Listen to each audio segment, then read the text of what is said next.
sir, come in. We don't stand on ceremony here. Is she with you, sir? She with you? Dropped the right bollock there, haven't you? Here you are. Down the full table here. Come on, you're all right. It's only our bit of fun. She's better than the old bag you brought in last Thursday night. Couldn't believe that you'd include Bernard in a programme called Heroes. Because for me, he's the villain of comedy. Coloured couple talking, she says, why don't you go and see the doctor about our sex life? She says, you ain't half as good as you used to be. He says, I'll go and see the doctor. I'll go and see him.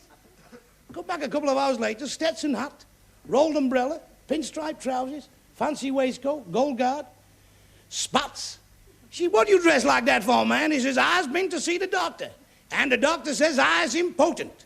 And in future, I's gonna look impotent. He's got this reputation for being highly vulgar and highly risque, but it's in the great tradition of music hall. People are too sensitive nowadays, too politically correct. They don't appreciate Bernard. He is the funniest man in the business. That politician, when they found him with a bag over his head and a fucking orange in his mouth and ladies' knickers and stockings on, he had a Manchester City kit on as well. Well, the police kept that quiet to save his family any further embarrassment. I tell you this, he can still fill a club in the north of England, and you can ban women if you like, although half of them want to buy tickets. I think he's got a lovely face. I always want to go, I wonder what he'd say if I did. Oh, my God. Two old maids on the beach, a streaker went past, one had a stroke, the other couldn't reach. I can remember very well sitting next to Bernard Manning and knowing that he could control the audience. He's very skilled. And I became the laughing stock. I became the nanny figure, the Puritan. She sat there like a trainee corpse. I don't know. He was using the audience against me. You like the blue gear, or what? Do you like the blue gear? Wash me lips. Do you like the blue gear? Are you working there with your foot? I was 41, and I thought everything had passed me by. I was earning a good living.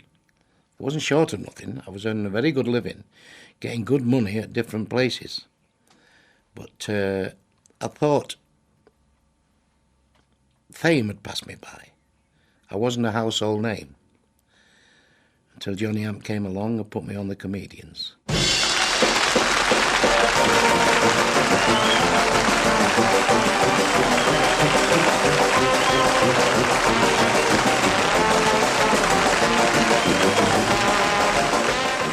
He really was, I suppose, Mr. Manchester in those days. I moved up to Manchester in the early 60s and I was astounded by the nightlife that there was in Manchester. It must have been the swinging city anywhere. I think there are over 460 clubs of different types, and that's where the comics learned their trade. And really, I suppose, were the alternative comedians of the day. The fellow went to the doctor, he says, well, I've examined you. He said, I can't find nothing wrong with you. He says, you must have Alice. He said, what's that? He said, I don't know, but Christopher Robin went down with it. Everybody said you can't use Bernard. I mean, those days you couldn't do a blue gag on television. If a producer tells me, Bernard, I don't want this and I don't want that, I don't want that, just tell a dozen really good, clean, clever stories. That's what I want. So I can write to orders. I've worked in front of nuns. My daughter had brought her teacher, who was a nun, and the Mother Superior to see the Comedians, and Bernard was comparing the show. And I'm sure I lost 3 stone inside 10 minutes when I heard that Bernard... And I went down and said, Bernard, Magella has brought the teacher, the nun, the Mother Superior. Don't worry. I will be the nicest man on God's earth. Don't worry. She's none to fear. And for a half an hour, he was resplendent in his comedy. So clean, puerile, down to earth, lovable. But just for that one night. And then suddenly says, there you are, Frank. Haven't said bollocks once. Frank Carson, I've always enjoyed his joke, Frank Carson. All the comics would have cue cards, just a card with one word, clues to the gags that they were going to do. But by the time I went on, Bernard had done all mine. He must have nicked my idiot board and did every gag on my idiot board. Not to my knowledge. I goes on and I'm just stood there. I had to ad lib, I didn't know what I was doing. Lovely to see you, George. The wife and your son. You think? I did actually say to him, it's been a pleasure to know you and a pleasure to work with you. I've always admired you since you used to be on the Phil Silver show when you were called Doberman. He just looks like him, doesn't he? And Dougie Brown. Unbelievable. Get a drink out of him, you can plat sawdust all right. We all blended together and we just did what we did, and he edited it as though we was all bouncing lines off one another. And we all just did our show, and he took what he wanted and left what he didn't. Fella selling seagulls on Blackpool front, £0.50 each. A bloke went up, he said, I'll have a seagull. He says, take that one there. And we went to the London Palladium. He said, I'd only do it for 6 weeks. Now, that astounded me because the run was like 5 months. And I said, why is that? He said, can't disappoint my fans up in Manchester, he said, because, he ran his own club. Clinging to your roots is extremely important to anybody in life. I despair of people who reached the top and forgot where they came from.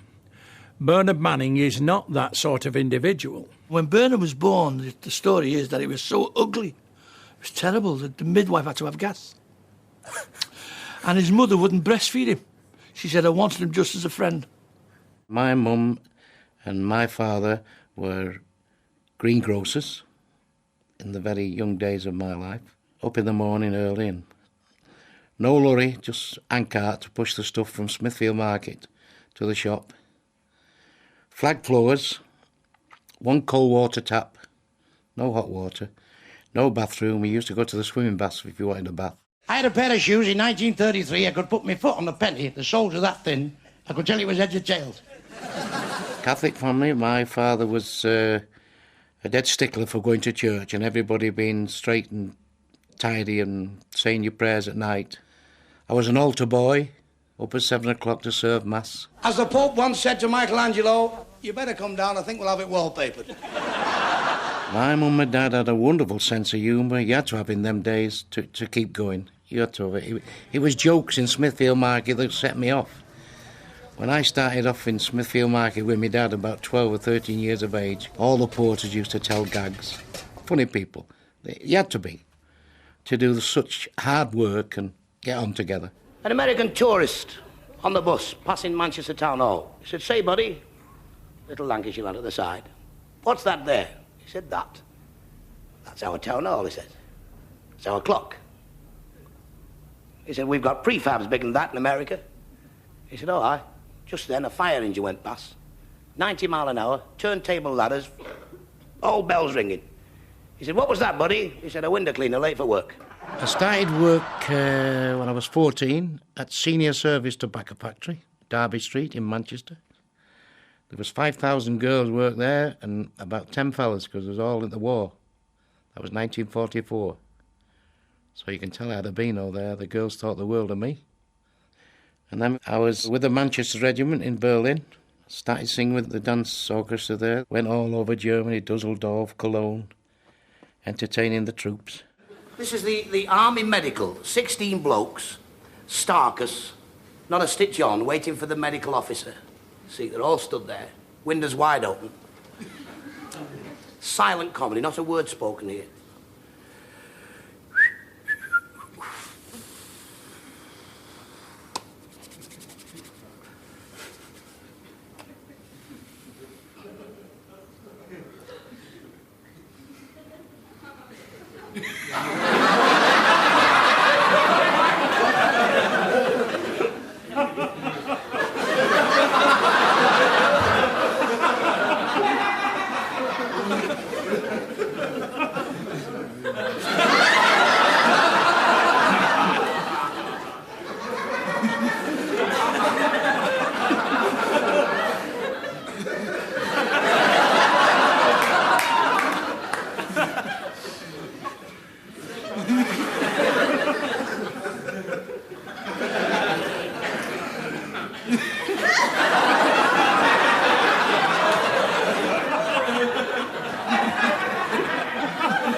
came out of the army, we got certainly an audition with Oscar Rabin for the Lyceum Ballroom on the Strand. Sang with the band.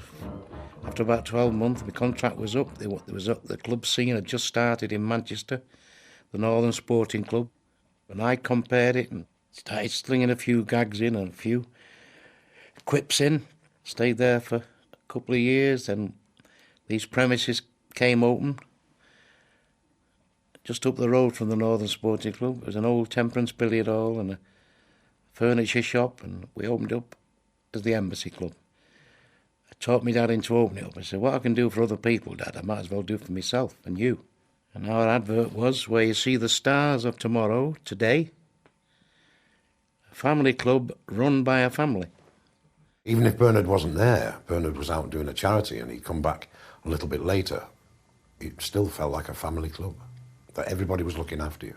And we had the Beatles there for 14 quid. We had Mike Yarwood there for a £5. He'll tell you, Mike, he's still alive. I can't be telling no lies on this programme. He'll tell you, a £5. Matt Munro was 30 quid. Vince Hill was £60 for the week. Jimmy Talbot got a £5. And he was overpaid. Well, no, there said somebody broke into the club one night, and when Bernard came in the next morning, he thought he was in the wrong place. They'd cleaned it up. I used to be up at 7 o'clock every morning. I'd let the cleaners in at the club.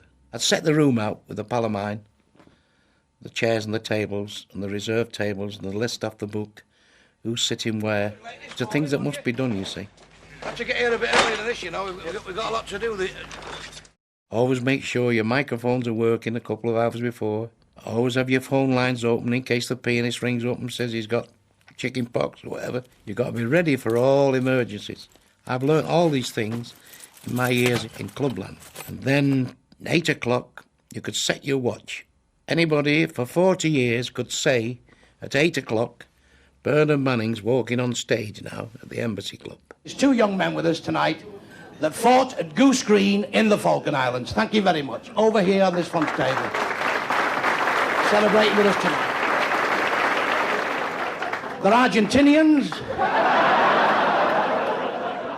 And at 9:10, somebody's driving them down to Plymouth. And that would be Bernard Manning, you know, and like myself, a workaholic, you know. I always say he was I'm a workaholic, because every time I get a job, I get drunk. I've seen him do 5 performances in a day, and he's never ever refused work.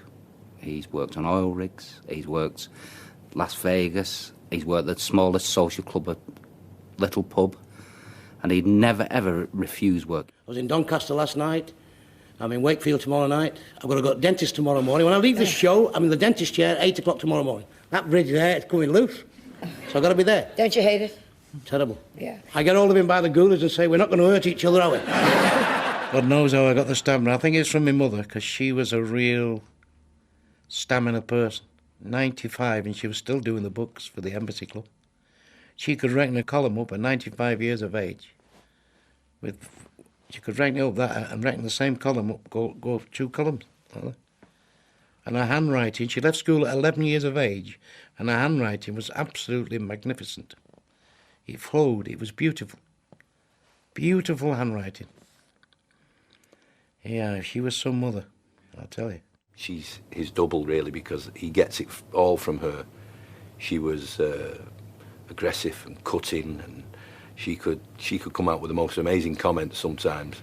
And when she died, I think he took that badly, because she was a big part in his life, because they lived together. She still cooked his meals and, you know, did everything for him, really. She was 95, you know, my mum, when she died. She was marvellous. I used to carry her down the stairs to make me breakfast. There's not many fellas that do that, is it, son? His mother used to be on the cash desk, you know, at the club. And he said, Mother, if ever the club get raided,